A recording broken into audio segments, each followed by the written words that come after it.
Hey all, so normally every Thursday or Friday I try to put out a video that's a time lapse of a small piece I've done or pieces of a larger project that I'm working on. I thought today I'd do something a little bit differently. This painting just released last night for the upcoming Magic the Gathering Murders at Karlov Manor set. And I've been looking forward to this piece coming out for more than a year now. So now that it's public, I thought maybe I'd just talk about some interesting things about it.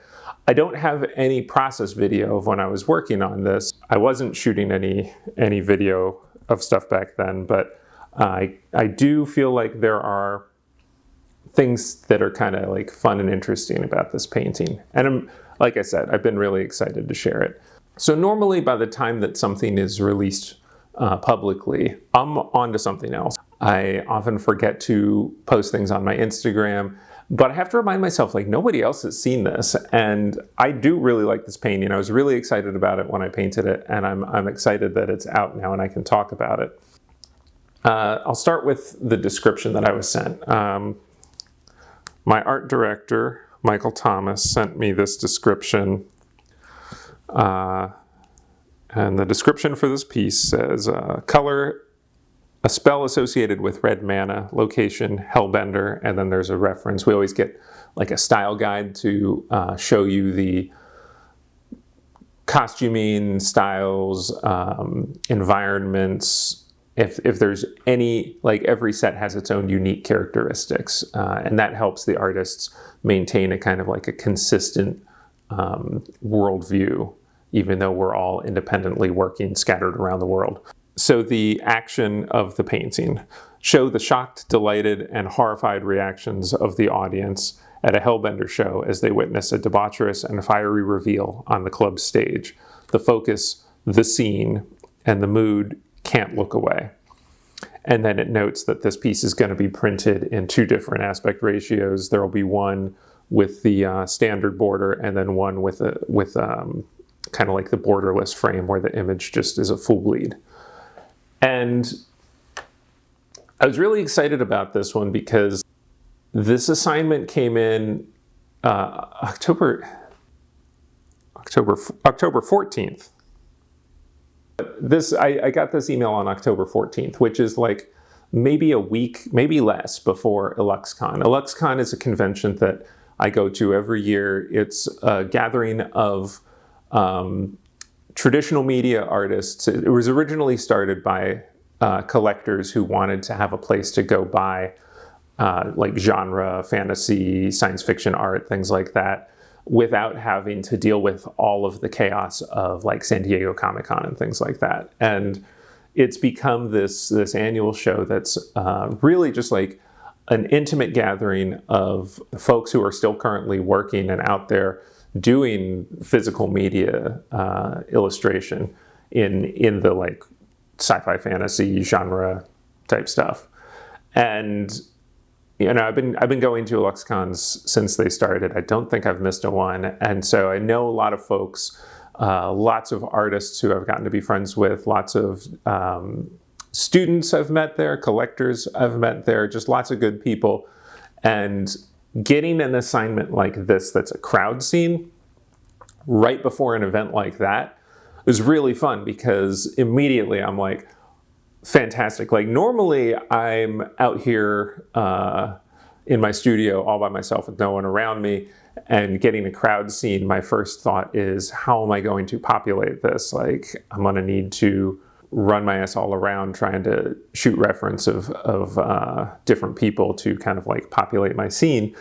But getting an assignment like that right before going to a show with a bunch of friends and colleagues was a fantastic piece of timing, because that meant that I can shoot reference of a bunch of people I know. It's really fun to get to put folks I know into a painting. I don't know if I'm going to get to name everybody in here, but I will go through and point out some folks. But at the show, they have different events going on throughout the weekend, and one of them is this kind of late night art show that happens in the hotel ballroom, and people are walking around, looking, buying stuff.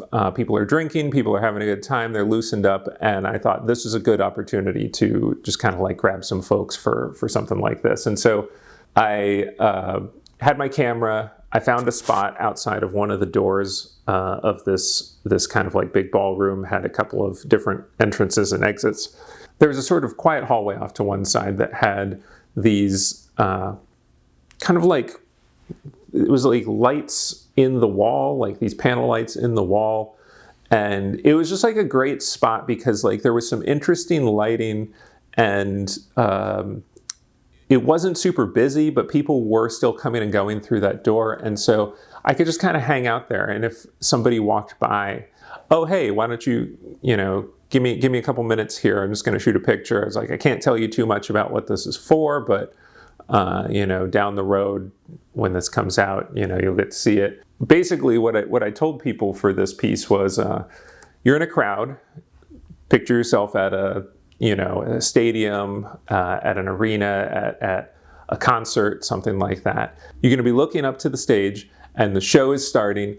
Lights come on, and it's just like pandemonium. And the reactions in the audience run the full range from awe to horror to giddy excitement, cheering, screaming, cowering. Just everybody's having different reactions to what's going on, but it's all just like really, it's an intense experience. The folks who I was shooting pictures of, I'd grab them and I'd kind of give them this pitch, and I'd just be like, give me your reaction, whatever it is that you want to do. And some people would do scared and some people would do excited, and it was great. And I just, I shot a bunch of pictures of a bunch of folks. I don't think I got to use everybody I shot, but it was like trying to just get a variety of different folks, and then kind of like put it together later. Kind of, like really just wanting to have a lot of kind of like organic unpredictability in the shots. I wasn't really directing people very much, other than like giving them the scene and letting them do what they do, and then giving myself enough material to work with so that later I could go through those and start putting it together in a way that I felt made the image that I wanted to make. I mentioned like a lot of these, just pretty much everybody in the scene are folks that I see every year at this show. They're colleagues and friends, and so that's just really fun to get to do. This is my brother Anthony Palumbo and his wife Winona Nelson in the middle, who are both magic artists. Mark Aronowitz and Phil Lee off on the side here, who are both in the original art business of magic. Over here is Seth and Jana and Jess from Coven MTG. They always have a little live stream set up outside of the LuxCon showcase, which is where I was shooting this. So I would just like grab one of them and be like, this will just take 2 minutes. Come over here. Over here is Lake Hurwitz, who is an art director at Wizards of the Coast.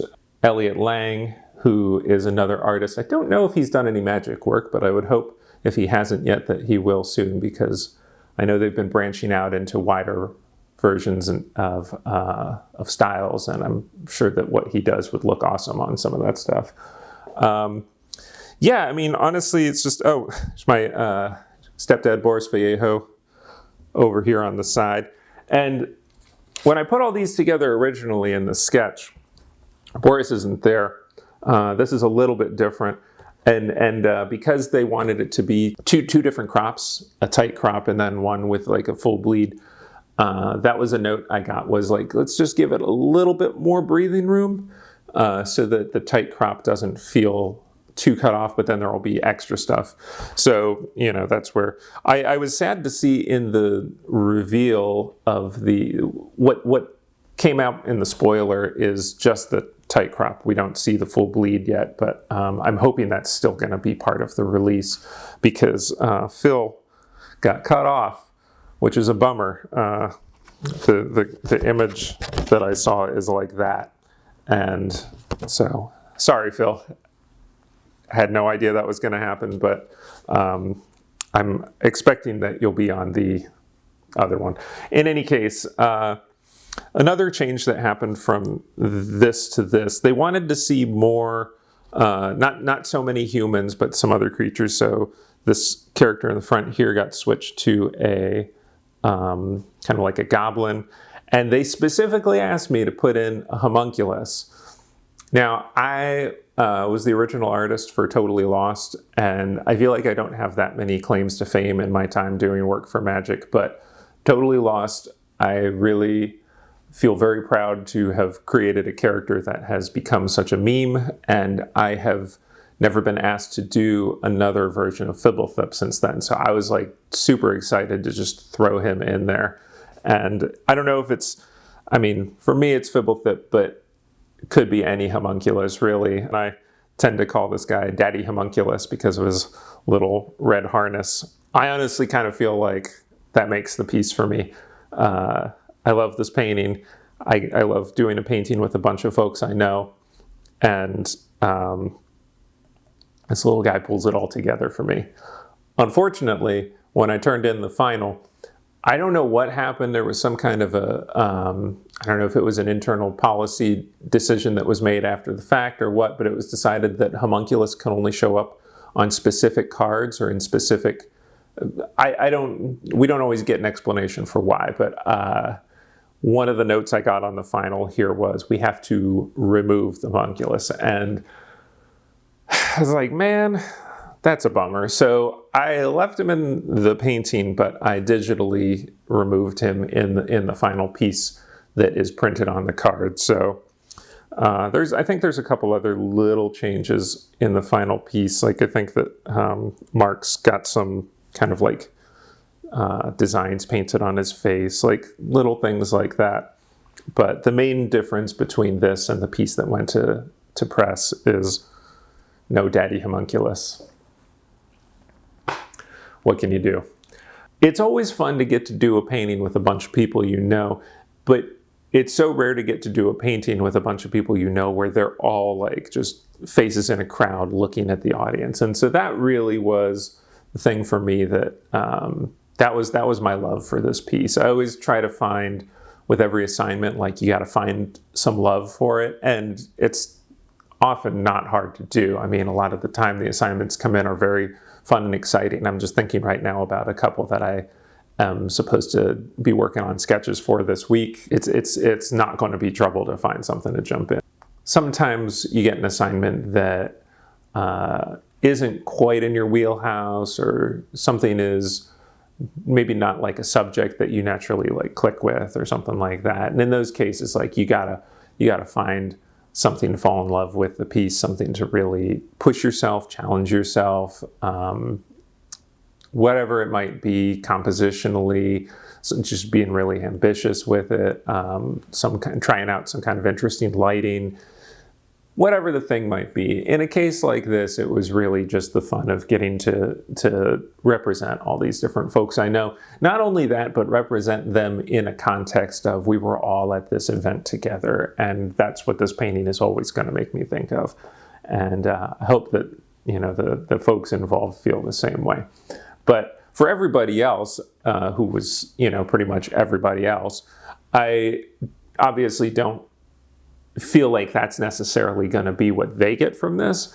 And in that case, I still feel like this piece has a lot of things that I really like about it, even if you take out Daddy Homunculus. I do feel like the energy and the excitement of the crowd, I was shooting my reference of everybody with kind of like a medium wide lens. I think I was shooting with a 28 maybe, which gives more of that feeling of like being right in the crowd and being up close to the action, what's going on, which you can see with like the way that Tony Noni's arms are really kind of, even with the lens I'm using here, it's like you get that kind of exaggerated movement and having this like tight pack of faces and characters, but everybody's kind of not all on the same page. We've got, some folks that are very serious, other folks that are really just kind of like losing their minds, some people who don't know how to react. And it just kind of fades into this misty background and gives that sense of just like this crowd that just goes back and back and back in this like smoke-filled room with just chaos happening all over the place. And yeah, I'm really happy with that. I'm really happy with how it came out. I'm happy with the colors of this piece. This kind of like red, purpley blue palette, I think is really nice. And it's something, I think I found this by accident when I was doing Marvel Masterpieces. I was painting the holofoil Green Goblin, and it's an overall very kind of like cool blue scene, and the like the flame from his glider, I was painting that in the orangey, hot, fiery colors that you would expect to see there. And as I was transitioning that, I was using quinacridone red and King's blue to create this kind of like purpley transition, and it was such a beautiful color. It really, I just remember kind of feeling like, wow, this is definitely a combination that I'm going to come back to and try to bring that in places. And there's a lot of that going on in some of these like purples in the background. It's such a shame about Daddy Homunculus, because I really feel like some of the best painting in this piece is the little homunculus. Some of the subtle colors happening in the eyeball.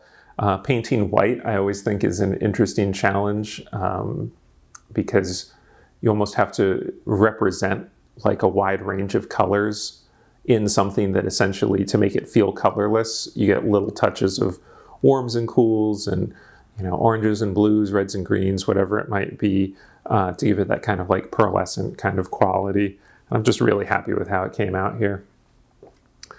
So yeah, I'm just really excited about this piece. I'm glad for it to be out. I hope this was interesting to listen to. I'm sure that there are things that I'm not thinking of to say about it, that if you have any questions, leave them in the comments, and I'd be happy to discuss and describe more, talk more about it. But yeah, basically I just wanted to share a piece that I'm finally able to talk about, and very excited about that. So I'll be back next week, I think, with a time lapse. I think it's going to be Indiana Jones Frog. Thanks so much.